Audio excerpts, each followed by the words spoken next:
Brynlee stood motionless in the center of the training hall with the dummy positioned 3 meters away.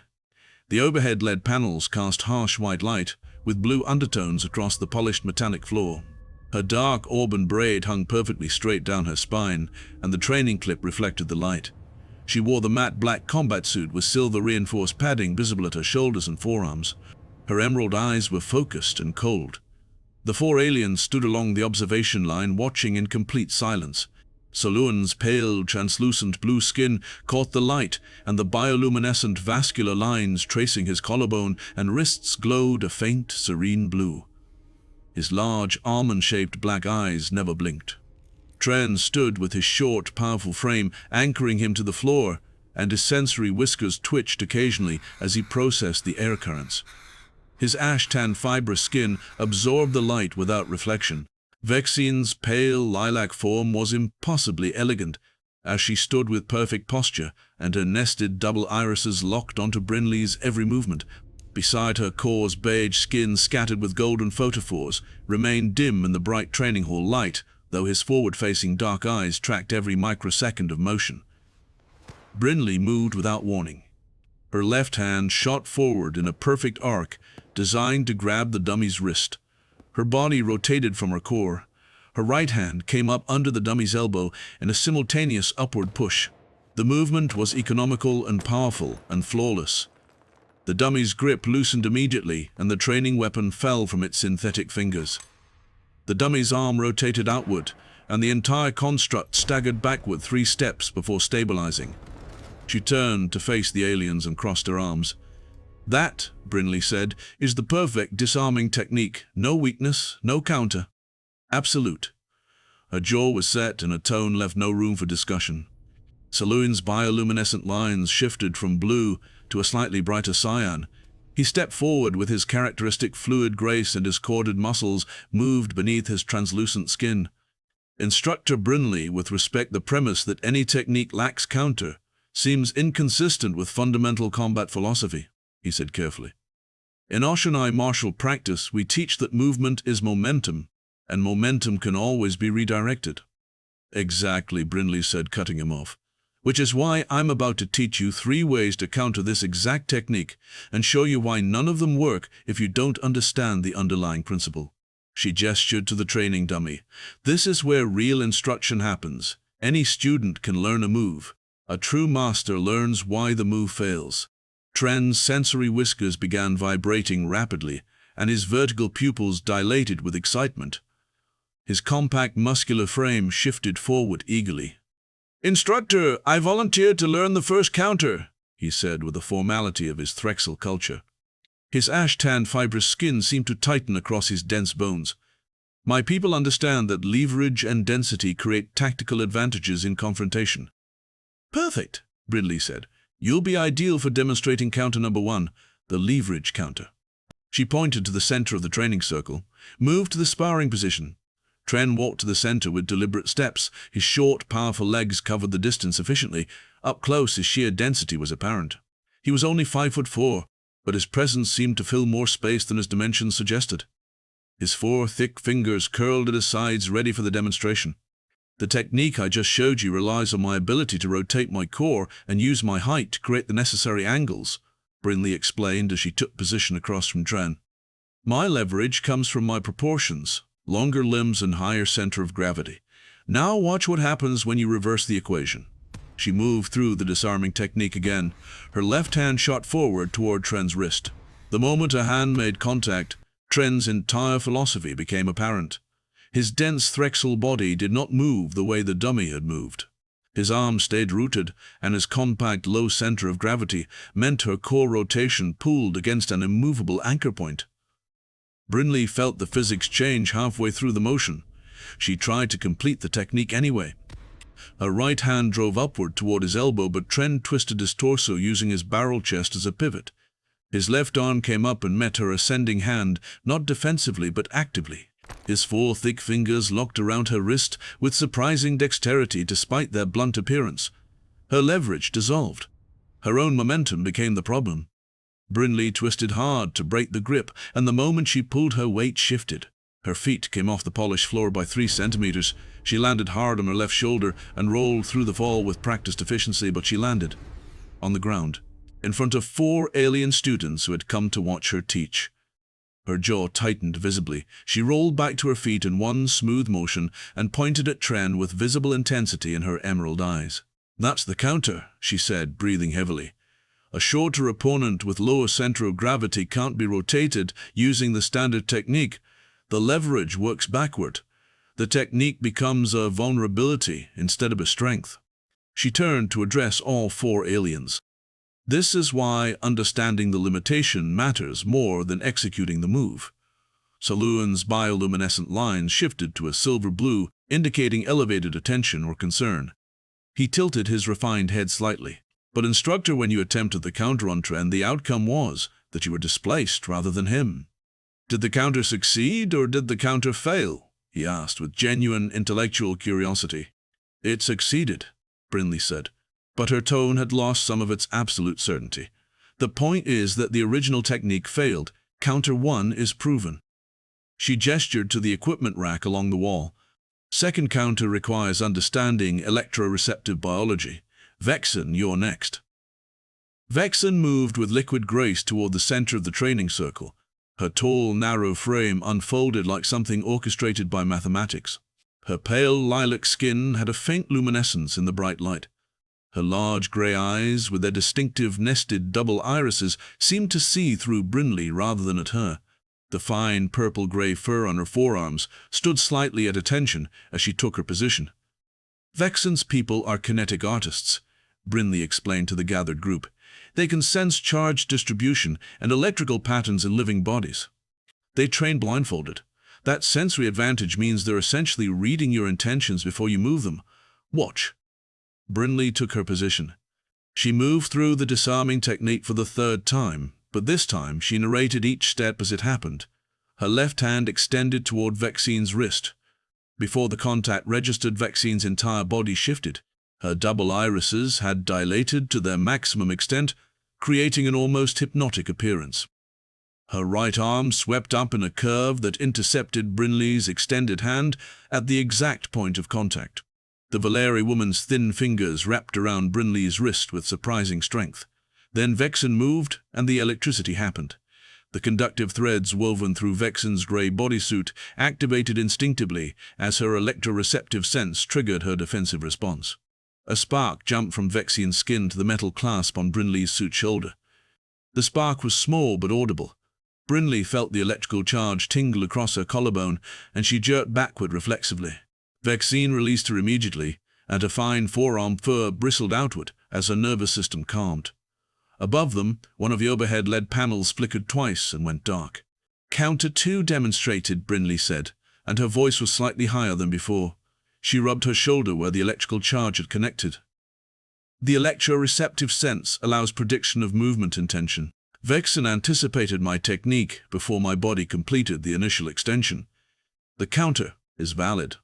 Soluan's bioluminescent lines had shifted to a deeper indigo blue, indicating acute focus and concern. The faint glow pulsed rhythmically along his translucent arms. "Instructor, the electrical discharge was unintended." "Yes," he asked carefully. "The counter itself was successful, but the collateral effects suggest the teaching method may require refinement." "It was controlled," Brynlee said, though she glanced up at the darkened LED panel. "Barely. It demonstrates the point. The technique doesn't account for sensory prediction. That's a flaw I'm revealing." She turned to Core, and the Murthy student's photophores had already begun to glow slightly. His warm beige skin flickered with golden-white light at points scattered across his compact frame. His forward-facing eyes narrowed to thin, dark slits as he calculated something internally. His impossible joints articulated in a subtle way that suggested he was positioning his body for something before she'd even asked. "Core, your species specializes in predictive movement and proprioceptive awareness," Brynlee said. "You can anticipate an opponent's next 3 moves before they begin. Your joint articulation allows positioning that shouldn't be physically possible. Let's see what happens when I demonstrate the 3rd counter." Core walked to the center of the training circle, and his photophores brightened noticeably as he moved. The golden-white glow was striking against his warm beige skin. He took a stance that suggested he was already in the middle of being somewhere else. His joints seemed to fold and extend in ways that created angles and positions that made Brynlee's spatial sense uncomfortable. She moved through the disarming technique, and the moment her left hand extended toward Kor's wrist, something impossible happened. His right arm was already there, but it was there from an angle that suggested he'd been in that position before she'd initiated the move. His 4 small, dexterous, mirthy fingers caught her wrist, not in response to emotion, but in anticipation of it. His left arm unfolded in a direction that would be impossible for human shoulders and locked around her extended arm at the elbow. Brynlee felt her own technique being deconstructed joint by joint. Her leverage was neutralized. Her core rotation was arrested. Her height advantage disappeared because Kor had already repositioned his entire body to make those factors irrelevant. He moved, and suddenly she was twisted and falling and hitting the polished metallic floor hard on her left side again. She gasped as the air left her lungs. This fall was different from the first one. It was faster. It was more complete. Kor's photophores were blazing golden white across his entire compact frame, and his forward-facing eyes had opened fully with an expression of absolute calm certainty. Brynlee pushed herself up on her hands, and her breathing was rough and audible in the training hall. Her auburn braid had come partially loose, and a strand hung across her face. Her emerald eyes were locked on Kor, and something in her expression had fundamentally shifted. The absolute confidence that had defined every movement and word was now complicated by the reality in front of her. "Counter 3, she said, and her voice was steadier than her hands. "Demonstrated." Soluan's bioluminescent lines were pulsing rapidly now, flickering between silver and indigo blue across his entire translucent frame. He stepped forward with his characteristic fluid grace. "Instructor Brynlee, if I may observe, it appears that you have successfully taught us 3 distinct methods to neutralize your technique," he said carefully, and his refined features showed genuine concern. "And each of these methods was apparently as effective as the original technique was against the training dummy. This suggests your technique is not perfect, or alternately, that you knew these counters existed when you demonstrated the original move." Brynlee stood and brushed metallic dust from her black suit. Her jaw was tightened so hard the muscle was visible. She looked at the training dummy still standing where she'd left it, and she looked at the 4 aliens watching her with growing recognition of something she was only now processing herself. "Class," she said, "we're taking a short break." Everyone to the control room. The control room was smaller than the training hall, and the recessed lighting cast softer shadows across the walls. Monitors displaying training footage lined one wall, showing replays of each counter-demonstration from multiple angles. The desk held recording equipment and a clipboard covered in handwritten notes. Soluan's bioluminescent lines continued their rapid pulsing, creating an almost hypnotic glow of silver and indigo across his translucent skin. Tren's sensory whiskers had gone completely still, indicating deep concentration. Vexen stood with her double irises focused intently on Brynlee, while Kor's photophores had dimmed slightly but remained noticeably active. Brynlee sat on the edge of the desk and crossed her arms. Her auburn braid was now fully loose and hung down her back. The silver padding on her suit had a small dent from her second fall. She looked at each of them in turn before speaking. "You want to know if I knew?" she said flatly. "The answer is yes and no, and it's complicated." Kor's photophores flared brighter, and his forward-facing eyes narrowed further. "Instructor, if the answer was simple, you would have stated it simply." "Therefore the complication is significant," he said, with the certainty of someone who had already predicted this conversation 3 conversations ago. Brynlee smiled without humor. "Nerthy logic. Fine. I knew the technique had weaknesses. Every technique has weaknesses. What I didn't know was how thoroughly each of your species would exploit those specific weaknesses." She pushed off from the desk and walked to the monitors showing the counter demonstrations. "When I designed this course, I researched Oceanai martial philosophy Soluan. I studied Threxil leverage principles. I learned about Valari electrosense and Murthy proprioceptive arts. I built counters because I wanted to teach you that mastery isn't about finding the perfect, unbeatable technique." Vexen's fine forearm fur bristled slightly, and her nested double irises dilated. "Then the lesson was intentional," she said, and her voice carried a quality like wind through high spaces. "You demonstrated the technique knowing it would fall. You taught us the counters knowing we would succeed. This was pedagogical architecture. Yes, Brynlee said, and no. I designed counters based on theoretical knowledge of your species' capabilities. I didn't actually know if those counters would work until you executed them. I built this lesson assuming worst-case scenario, and worst-case scenario happened 3 times in a row. She gestured at the monitors. Look at what happened. Tren used his density against my leverage and knocked me down. Vexin's electrical field created a system malfunction. Core's predictive positioning made my entire technique geometrically irrelevant. Salowan stepped closer to the monitors, and his bioluminescent lines shifted to a contemplative blue. But Instructor, this means your demonstration of the original technique was not actually a perfect technique. It was a technique designed to fail against specifically configured opposition, he observed, with the precision of Oceanai analytical thinking, which suggests that the true lesson is not that the technique is perfect, but that perfection itself is relative to the opponent's capabilities. Brynlee nodded slowly. Exactly. And that's a lesson I could never teach by just telling you with words. You had to discover it by defeating me. Tren's sensory whiskers began vibrating again, but this time with a different quality. His ash-tan fibrous skin seemed to relax slightly as his dense Threxel body shifted its weight.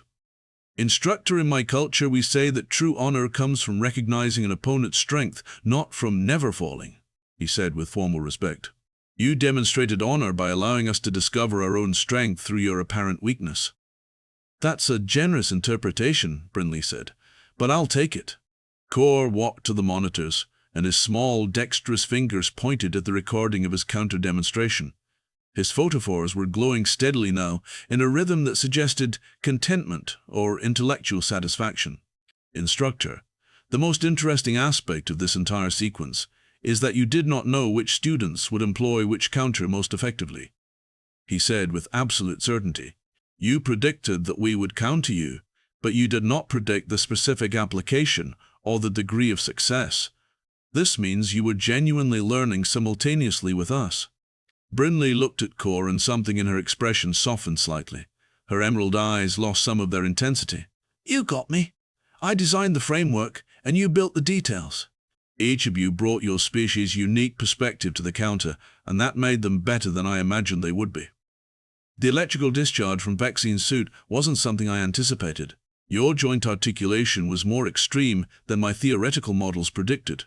Tren's density advantage was more pronounced in actual practice than in my calculations. She walked to the window overlooking the training hall where the dummy still stood, and where a small scorch mark marked where Vexin's electrical discharge had hit the metallic floor. The overhead LED panel was still dark. Here's what I didn't expect, Brynlee continued, and her voice was quieter now. I expected to teach you about counters. What actually happened is that you taught me about my own limitations, and that's a better lesson than I planned. Vexin's double irises returned to their normal size and her fine forearm fur relaxed. Then we have achieved a genuine exchange of knowledge rather than simple instruction, she said with the precision of Valari kinetic understanding. The technique was never truly about defeating us. It was always about understanding what happens when a technique meets opposition designed to neutralize it. Welcome to advanced combat instruction, Brynlee said, and she turned back to face them, where the teacher learns as much as the students. Solowan's bioluminescent lines shifted to a warm, soft blue, indicating something like peace or satisfaction. He bowed with the fluid grace characteristic of Oceanai respect. The gesture was deep, and his translucent skin caught the light as his large, almond-shaped black eyes looked downward.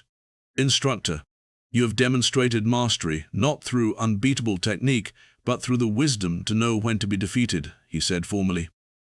In Oceanai philosophy, this is the highest form of combat instruction. That's objectively the best compliment I've received in 3 years of teaching, Brynlee said, and for the first time her smile reached her emerald eyes. Thank you. She leaned against the control room wall, and her expression became contemplative. You know what's interesting, she said, and her tone shifted to something more conversational. When I first developed this course, I thought the goal was to prove that my technique was superior. That by showing you 3 counters, and then explaining how to defend against those counters, that I would maintain some kind of authority. She laughed quietly. But what actually happened is the opposite. By teaching you the counters, I admitted that my technique was limited, And somehow that made me a better instructor than I was before. Tren's sensory whiskers vibrated in a pattern that suggested agreement. In Threxel culture we understand that strength without the willingness to acknowledge limitation is false strength, he said. You have shown true strength by admitting what you did not know and allowing us to teach you through our own discovery process. Kor's photophores flared again, and he stepped closer to the window overlooking the training hall. Instructor, there is one aspect we have not yet discussed, he said with a certainty of mirthy, predictive understanding. When you teach counter-counters tomorrow, you will be teaching us how to defend against the very advantages we just used to defeat you. This creates a recursive pattern where mastery becomes a series of infinite refinements rather than a destination. That's the point exactly, Brynlee said, and her emerald eyes brightened with genuine enthusiasm. Combat instruction isn't about reaching a state of perfection and staying there. It's about understanding the perpetual cycle of technique, creating counter, counter, infinitely. The moment you think you've reached perfection, you've actually just reached a place where you've stopped learning. Vexine moved to stand beside Kor at the window. Her pale lilac skin caught the control room lighting, and her nested double irises focused downward at the training hall below. Then every technique is both perfect and imperfect simultaneously, she said with the understanding of Volari kinetic philosophy, perfect in its execution and imperfect in its universality. Now you're thinking like a true martial philosopher, Brynlee said. She picked up the recording equipment from the desk. Tomorrow, when we reconvene, I want each of you to bring documentation of your species' counter-counter philosophies. I want to see written records of how Oceani handle momentum reversal of momentum redirection. I want Threxel density leverage principles extended to counter density. I want Volari electrosense doctrine for dealing with electrical prediction. And I want mirthy proprioceptive extensions for predicting predictors. Kor's photophores dimmed slightly in what appeared to be acknowledgement or satisfaction. You are asking us to teach you, he said. This is a significant change from traditional instructor-student hierarchy. It is, Brynlee agreed, and it's also the only way this course becomes truly valuable. I have spent 3 years learning about your species' martial philosophies through academic research and theoretical study. But actual mastery requires learning from practitioners who live those philosophies every day. So yes, I'm asking you to teach me. And in return, I'll keep teaching you new applications and contexts where your counters might fail or need refinement. They walked back into the training hall together. The polished metallic floor reflected their movement as they moved toward the center of the training circle. The 4 aliens stood around the training dummy that had absorbed both Brynlee's perfect disarming technique and the beginning of 3 counter demonstrations. The dummy's arm was still slightly out of alignment from the first impact. Small scorch marks scarred its synthetic surface from Vexine's electrical discharge. One of its stability mechanisms was partially damaged from Kor's impossible joint leverage. So here's the question, Brynlee said, and she was back in instructor mode, though her tone was different now, less absolute, more collaborative. If I demonstrate the original technique again, knowing what you now know about the counters, can you explain why I'm not using any counters against myself? Kor's photophores flared immediately. Because you cannot counter your own technique simultaneously while executing it, he said with the speed of mirthy predictive thinking. You would need external assistance, or you would need to alter the original technique to incorporate defensive variations that would change the fundamental nature of the move. Correct, Brynlee said, which means the original technique is still valid. It's still useful.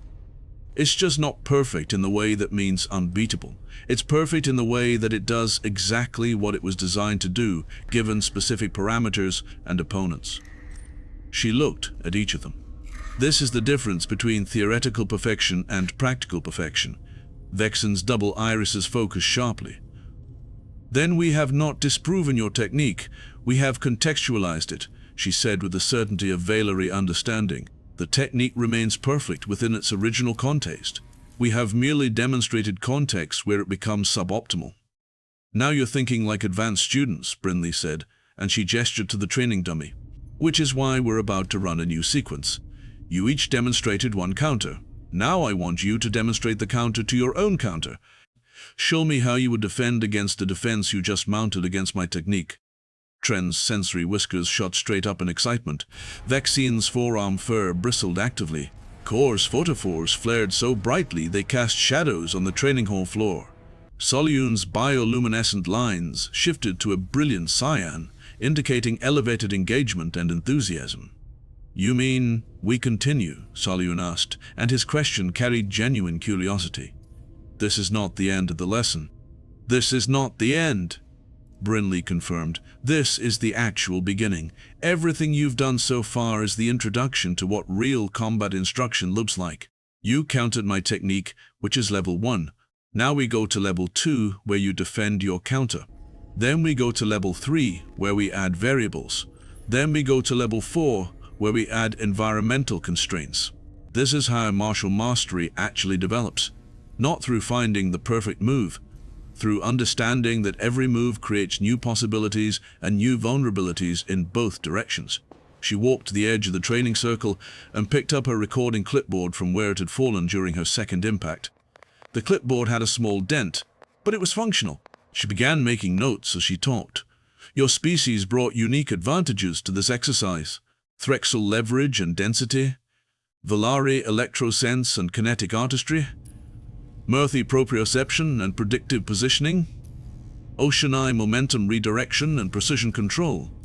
And what I brought was structural understanding of how those advantages could be exploited or neutralized depending on how the counter was constructed." She looked up from the clipboard.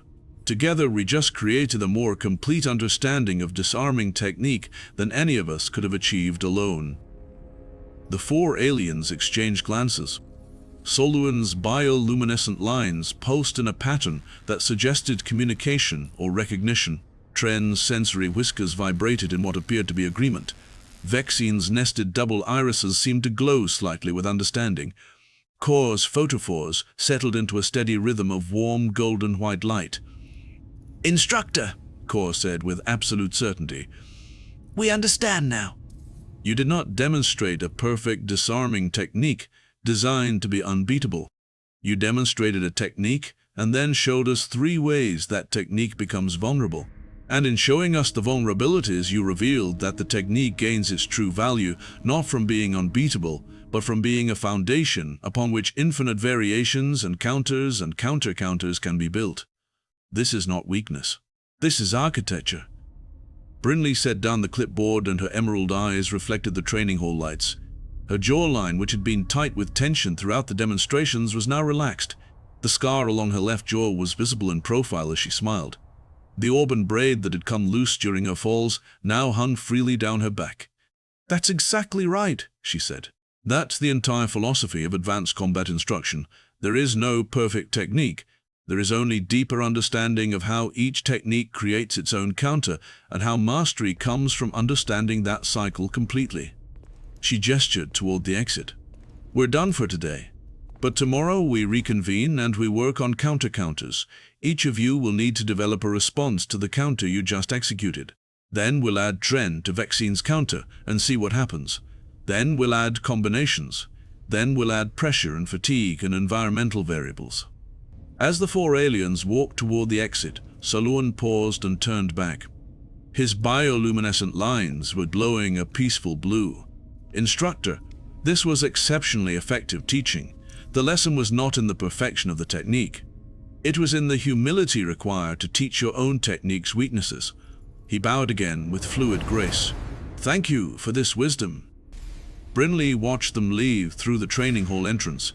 The polished metallic floor was marked with their footprints and the scorch marks from electrical discharge and the impact points from falls. The training dummy stood slightly damaged in the center of the training circle. The overhead LED panel that Vexine's electrical charge had damaged remained dark. She picked up her clipboard and made one final note. "Lesson effective. All 4 students achieved understanding. Physical damage to equipment minimal. LED panel repair required. Schedule advanced counter-counter training for tomorrow's session. Possibly the best teaching day I've had. Possibly because they made me admit I didn't know everything." Brynlee walked to the control room and sat at the desk. She pulled up the recordings of all 3 counter demonstrations on the monitors. She watched herself fall twice. She watched Vexine's electrical charge spark against the floor. She watched Core's impossible positioning deconstruct her technique joint by joint. And for the first time in her teaching career, she realized that her students had taught her something more valuable than she had taught them. They had taught her that admission of vulnerability was not weakness. It was the foundation of genuine instruction. The training hall stood empty, except for the damaged dummy and the dark overhead LED panel. Tomorrow they would return and continue building on the foundation she had accidentally created. But tonight, Brynlee sat in the control room and made detailed notes about every aspect of the counters so she could understand exactly why they had worked so perfectly against her technique. Because that was the real lesson. Understanding why you fail is the path to understanding why others succeed. And that knowledge was worth more than any perfect, unbeatable technique could ever be. Brynlee remained in the control room for another hour, reviewing footage and making notes. Her initial frustration at being defeated 3 times had transformed into something deeper, a recognition that the moments when she fell were actually the moments when she learned the most about her own technique and its limitations. She tied traditional notes into the recording system, analyzing each counter from a different angle. What leverage angle had Tren used? What electrical pathways had Vexine activated? What impossible joint configuration had Core employed to neutralize her core rotation? The more she analyzed, the more she understood. And the more she understood, the more grateful she became for the students who had shown her these things.